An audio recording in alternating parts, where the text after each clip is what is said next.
mostly it's costs and rewards when someone goes into a marriage that they try and make sure that they offer the same amount that they want to have back, and sometimes when the marriage evolves, it shifts, where women put in most of the housework, it doesn't get gratefully appreciated enough, so the rewards aren't high enough, the woman wants out of the relationship. Same thing is true for power.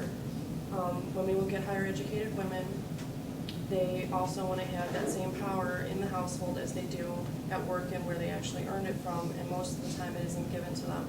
That's why the divorce rates for higher educated women is greater than for lower educated women. The same is true for men though also. If they feel that they don't have enough power in the relationship, then they will seek a way out.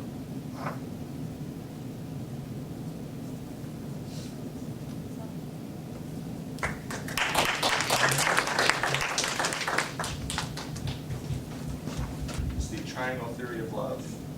Just to explain a little bit, the 3 parts of love: passion, intimacy, and commitment. Passion. What happens when 2 people are physically and emotionally in love? Passion can be thought of as kissing or making love. Passion is the effect of 2 people being madly in love. Intimacy. Having time with just you and your significant other. Perhaps it is a candlelight dinner, or perhaps it is going to a show together. Commitment. Being faithful to your significant other. Staying by your partner's side no matter what happens. These 3 things are what go into a healthy, loving marriage or relationship. Why should you be forced to stay in a marriage if love were not present? Divorce can get you out of a faulty relationship and into a relationship where love is present. Protect the pureness of marriage. Marriage is based on the simple idea that love is between 2 people. When you get married, you're married to your husband or wife. It's just the 2 of them. And if that love is lost, there should not be a marriage. Divorce becomes necessary if that love is broken or lost. Many people make the mistakes and make many of those mistakes in the marriage, like marrying too young, or a lot of the time, I think people have their goals in their life, get married by age 25, so they kind of just marry to the first person they're kind of in a good relationship with. And divorce does not hurt society. Faulty marriages hurt society. Some reasons for divorce: adultery is one, abuse, we just talked about abuse last week, unhappy marriages, and then the ideals and expectations in marriage do not meet standards for one partner, and that's usually the women in the relationship. Now let's take a survey. Here, all ladies in here, if you knew that your husband were cheating on you, would you still marry him or continue being married to him? Okay. Same with the guys. Guys, if your girlfriend or wife were cheating on you and you knew about it. Thank you. And just think if you were married and you knew that your spouse were cheating on you. What would you do? You wouldn't want to stay in that relationship. And what if your spouse didn't love you anymore? It's just kind of obvious he wants a divorce. And you're...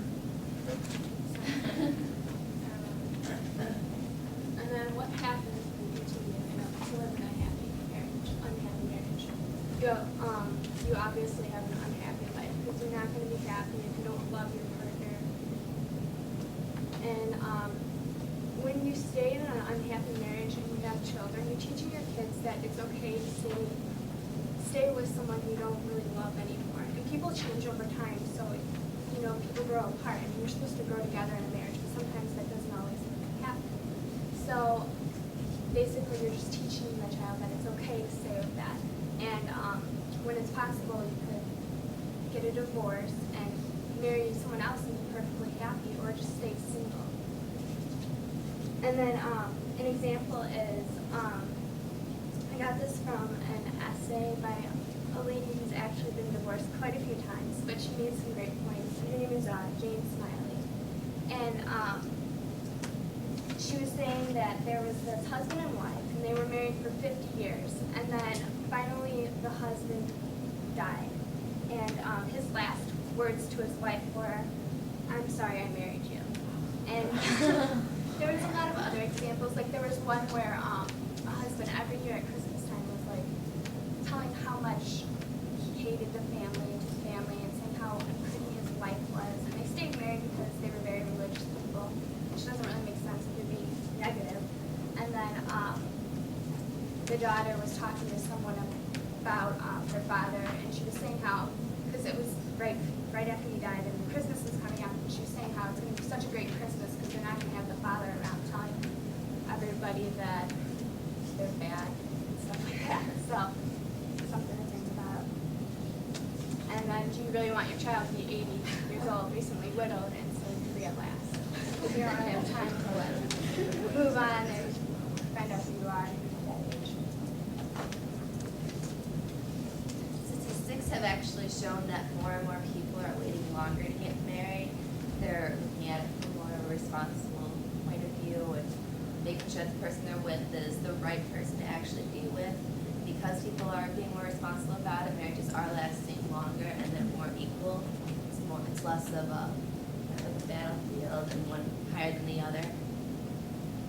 And because of all this, the divorce rates are going down a little bit, not drastically, but they are going down, which is showing that people are learning and they are, making better decisions.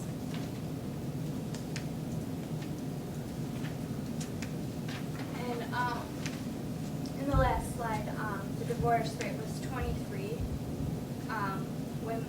23 women got a divorce per 1,000. So why was the divorce rate so high in the 70s?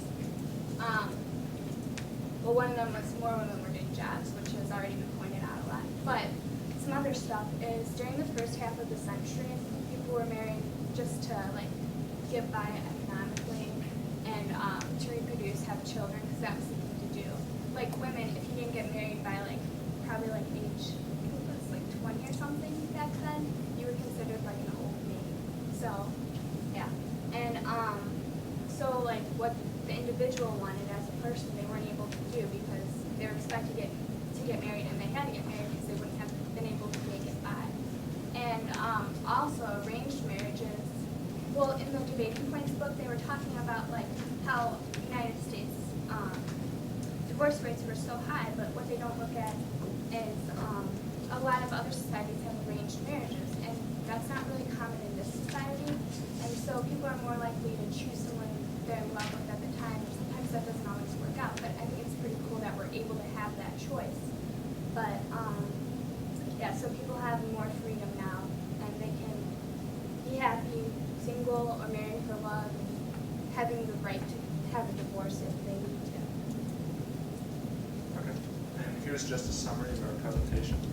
We have a quote here from Thomas Jefferson: "Liberty of divorce prevents and cures domestic quarrels."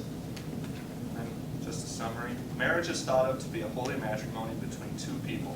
If that love or that bond is broken or does not exist in the first place, divorce becomes necessary to improve the lives of these two people and whoever they are with, whether it be children or other family members. People in this country have many freedoms: freedom of speech, freedom of the press, etc., etc. Shouldn't all men and women have the freedom to be happy in their marriage? Divorce is sometimes necessary to improve the lives of people who do not live in a happy marriage. Marriage has always been based upon the love of two people. Society has gotten away from that. Some people marry to get a green card, get tax breaks, think of anything.